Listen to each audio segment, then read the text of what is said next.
नमस्कार, मैं Ankur Verma, lecturer computer engineering department, government polytechnic college Jalore से CS 302 object oriented programming through C++ की video lecture series में आप सभी का हार्दिक स्वागत करता हूं। तो अब बात करते हैं इनहेरिटेंस की। इनहेरिटेंस एक प्रोसेस है जिसकी मदद से एक क्लास किसी एग्जिस्टिंग क्लास के फीचर्स को एक्वायर कर सकती है। अगर हम सिंपल लाइफ एग्जांपल की बात करें तो जैसे हमारा एंसेस्ट्रल हाउस होता है जो हमारे पूर्वजों ने बनाया है, तो ऐसा ही एक मकान बनाने के लिए हमें कोई आवश्यकता नहीं होती, वो हमें हमारे इनहेरिटेड प्रॉपर्टी के फॉर्म में मिलता है।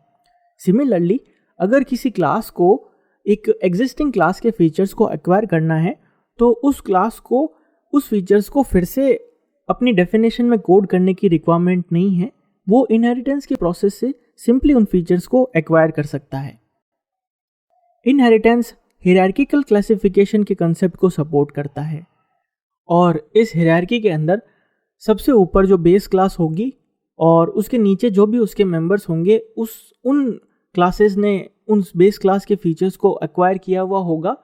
और सिंपली ऐसे करते करते हम टॉप लेवल से डाउन लेवल तक पहुंच जाते हैं और जो एंड में हमारी क्लासेस होती है उसको हम कॉन्क्रीट क्लासेस भी बोलते हैं और उनके अंदर बेस क्लास और खुद के कंबाइंड फीचर्स अवेलेबल होते हैं।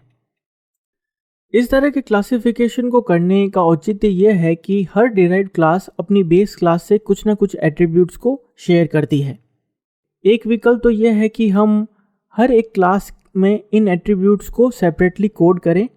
या फिर दूसरा ऑप्शन जो कोड रीयूजेबिलिटी को फैसिलिटेट करता है उसके अंदर हम इनहेरिटेंस की मदद से जो एग्जिस्टिंग कोड है उसको इस्तेमाल करते हुए सारे कॉमन एट्रीब्यूट्स को एक सिंगल बेस क्लास में रख देते हैं और जिन जिन क्लासेस को इन एट्रीब्यूट्स को यूज़ करने की आवश्यकता होती है वो इस क्लास से खुद को डिराइव कर लेते हैं। तो जो भी कॉमन एट्रीब्यूट्स है वो हर एक इंडिविजुअल क्लासेस में इनहेरिट हो जाते हैं। इसका मतलब है कि यदि हमें किसी क्लास में कुछ फीचर्स को ऐड करना है तो इनहेरिटेंस की मदद से हम बिना उस क्लास को मॉडिफाई किए भी ये काम कर सकते हैं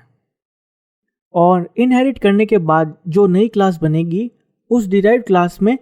बेस क्लास और डिराइव्ड क्लास दोनों के ही कंबाइंड फीचर्स प्रेजेंट होंगे। तो हम ये कह सकते हैं कि जो हमारी बेस क्लासेस होती है वो एब्स्ट्रैक्ट होती है और जो हमारी सब क्लासेस होती है वो कॉन्क्रीट होती है। हालांकि इसमें प्योर वर्चुअल फंक्शंस और दूसरे कंसेप्ट्स भी शामिल होते हैं, लेकिन एक सिंप्लिसिटी या एक बहुत लेमैन टर्म्स में बात करें तो जो सब क्लासेस है वो ज़्यादा फीचर रिच होती है, उनमें ज़्यादा फीचर्स और प्रॉपर्टीज़ अवेलेबल होती है और जो बेस क्लास होती है वो सिर्फ बेयर बोन फंक्शनैलिटी को ही सपोर्ट करती है। इनहेरिटेंस को हम एक रियल लाइफ के एग्जाम्पल की मदद से भी समझ सकते हैं।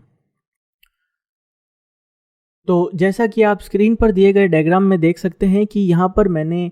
एक व्हीकल नाम की क्लास बनाई है। यहाँ पे जो भी बॉक्सेस से मैंने रिप्रेजेंट किया है वो क्लास है और सबसे टॉप लेवल पे जो क्लास है उसका नाम है व्हीकल और इसके नीचे मैंने 2 व्हीलर और 4 व्हीलर 2 क्लासेस बनाई हैं। अब इस डायग्राम से जो UML मॉडल की अप्रोच को फॉलो करता है, इसमें ये जो 2 एरोज हैं 2 व्हीलर और 4 व्हीलर के, ये व्हीकल क्लास को पॉइंट कर रहे हैं, यानी कि ये जो 2 व्हीलर और 4 व्हीलर वाली सब क्लासेस हैं ये व्हीकल क्लास से इनहेरिटेड है। तो व्हीकल क्लास को हम बोलेंगे बेस क्लास या फिर सुपर क्लास और जो हमारी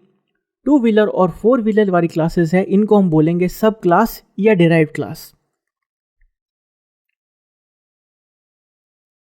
इससे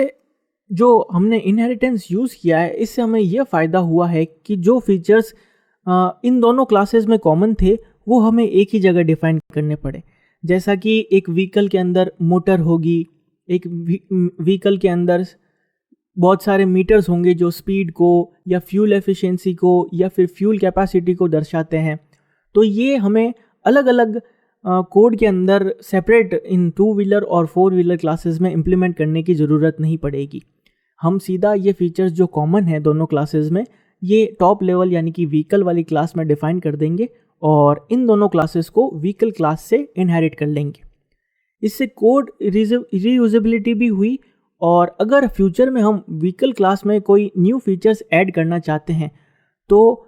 क्योंकि हमने इन दोनों सब क्लासेस को व्हीकल क्लास से इनहेरिट किया है, तो इन दोनों क्लासेस में बिना किसी कोड के मॉडिफिकेशन किए हुए ये सारे फीचर्स ये दोनों सब क्लासेस अपने आप ही इनहेरिट कर लेगी। तो फ्यूचर अपग्रेडेशन की पॉसिबिलिटीज़ को ध्यान में रखते हुए इनहेरिटेंस एक बहुत ही पावरफुल फीचर है ऑब्जेक्ट ओरिएंटेड प्रोग्रामिंग लैंग्वेज का। सिमिलरली 2 व्हीलर और 4 व्हीलर क्लासेस को इनहेरिट करते हुए अलग अलग कंपनीज ने अपने अपने प्रोडक्ट लॉन्च किए। अब 2 व्हीलर के अंदर हम देखें तो बहुत सी चीज़ें कॉमन है, जैसे कि इसके अंदर जैसा नाम सजेस्ट करता है कि 2 व्हीकल्स होंगे, एक चेन सेट होगा, एक इंजन होगा, हेडलाइट होगी, टेल लाइट होगी, इंडिकेटर्स होंगे। तो जो अलग अलग बाइक्स की पिक्चर से मैंने रिप्रेजेंट किया है, आप उनमें देखें तो ये सारे फीचर्स कॉमन हैं। तो अगर हम रियल लाइफ में ऐसी कोई प्रॉब्लम को सॉल्व करें जिसका हायरार्किकल नेचर हो, तो हम इनहेरिटेंस की फॉर्म से हमारी जो प्रॉब्लम है उसको ईजीली कोड में मैप कर सकते हैं। और ऑब्जेक्ट ओरिएंटेड प्रोग्रामिंग की सबसे खास बात यही है कि object oriented programming real life problems को बहुत ही आसानी से कोड के अंदर इम्प्लीमेंट कर सकता है।